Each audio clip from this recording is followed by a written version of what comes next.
50502171. Program Studi Teknik Informatika kelas B, Fakultas Ilmu Komputer Universitas Tomohon Mamuju. Baik, di sini saya akan menjelaskan sedikit tentang pengenalan website. Jadi, mari kita simak video berikut ini. Pengenalan website. Materi: pengertian website, sejarah website, generasi website, jenis website, unsur-unsur website. Pengertian website. Website adalah kumpulan halaman yang berisi informasi tertentu dan dapat diakses dengan mudah oleh siapapun, kemanapun dan dimanapun melalui internet. Website terdiri dari beberapa halaman web yang saling terkait. Biasanya memuat konten seperti teks, video, gambar, audio, dan selain sebagainya. Umumnya website memiliki satu halaman utama yang disebut homepage. Homepage adalah halaman beranda yang akan terbuka pertama kali. Setiap website dibuat untuk tujuan tertentu. Misalnya pengenalan sebuah brand bisnis, media berita, hiburan, toko online, sarana pendidikan, hingga media sosial. Untuk mengunjungi website, kita membutuhkan sebuah perangkat seperti smartphone atau komputer yang diakses melalui link URL. Uniform Resource Locator. Sejarah website. Sejarah website dimulai oleh tim Berners-Lee yang mengembangkan World Wide Web (WWW) pada tahun 1989.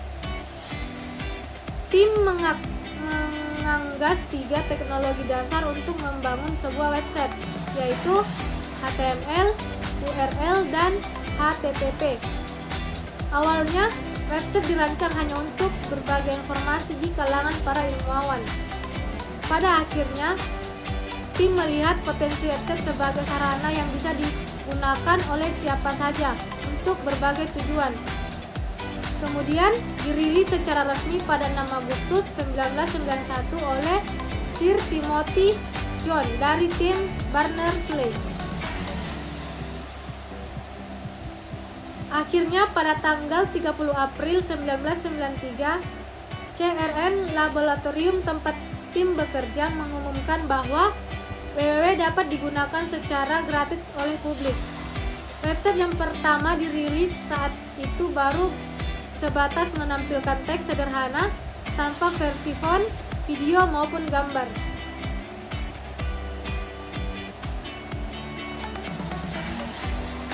Web 1.1. Web 1.1 merupakan generasi pertama dari lainnya internet berbasis web. Pengguna hanya bisa membaca dari dan mencari serta melihat-lihat informasi yang ada dalam sebuah web tanpa bisa melakukan interaksi lainnya. Bisa dikatakan pada saat itu tipe web 1.0 hanya menggunakan komunikasi satu arah. Sehingga pada saat itu web tipe ini seolah-olah berperan sebagai papan pengumuman yang didirikan secara digital. Web 2.0. Web 2.0 merupakan generasi lanjutan dari web 1.0 yang dikenal dengan istilah web sosial. Web 2.0 mengacu pada situs web yang menekan konten yang dibuat untuk kemudahan penggunaan. Pertama kali diciptakan oleh Jerzy Dinucci pada tahun 1999. Web 2.0 kemungkinan pengguna untuk berinteraksi dan berkolaborasi satu sama lain melalui dialog media sosial dalam bentuk komunikasi virtual. Web 3.0.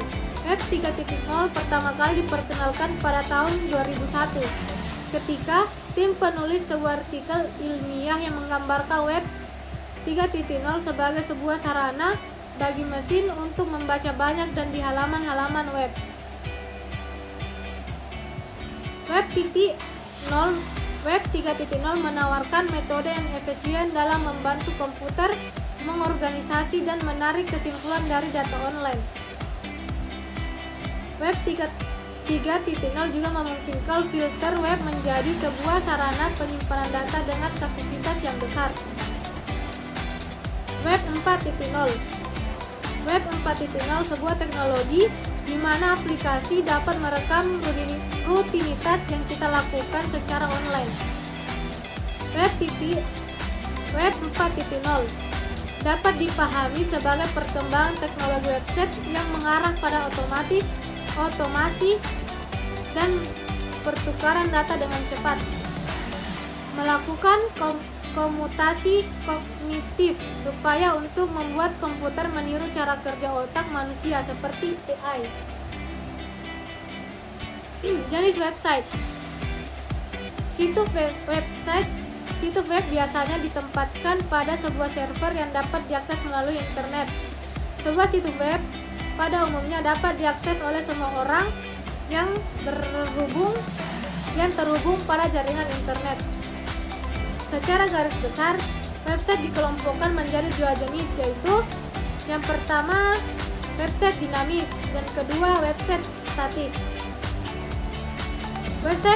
Website statis adalah halaman yang berisi serangkai file HTML, kode HTML, itulah yang membangun halaman statis. Setiap halaman juga memiliki file HTML yang terpisah. Website tersebut dikatakan statis karena kurang fleksibel untuk dilakukan perubahan, karena jika ingin diubah harus merubahnya lewat strip halaman HTML. Keunggulan website statis: tidak harus memiliki keahlian pemrograman dalam membangun web statis. Proses pembuatan yang relatif cepat. Proses indeks cepat karena hanya terdiri dari file HTML dan CSS saja. Maintenance mudah, lebih hemat biaya dari biaya produksi hingga operasional. Kelemahan website statis: 1. Fungsionalitas terbatas, tidak menggunakan database dan program PHP di server. Website dinamis. Website dinamis merupakan website yang kontennya biasanya bersifat dinamis atau bisa berubah-ubah setiap harinya. Pada website ini biasanya sudah ditanamkan program dengan menggunakan bahasa pemrograman tertentu agar website bisa berinteraksi dengan pengunjung.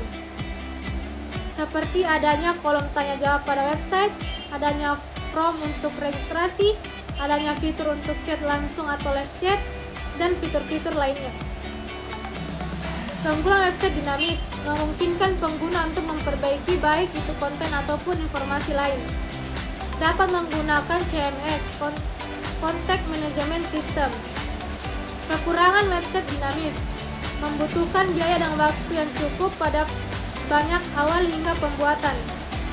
Membutuhkan hosting yang cukup besar untuk membantu menyimpan file web. Contoh website dinamis: website media sosial, website toko online, website berita, website organisasi, dan lainnya. Unsur-unsur website: dominan, hosting, platform. Adapun unsur-unsur website lainnya: konten, tampilan, SEO, dan lain-lain.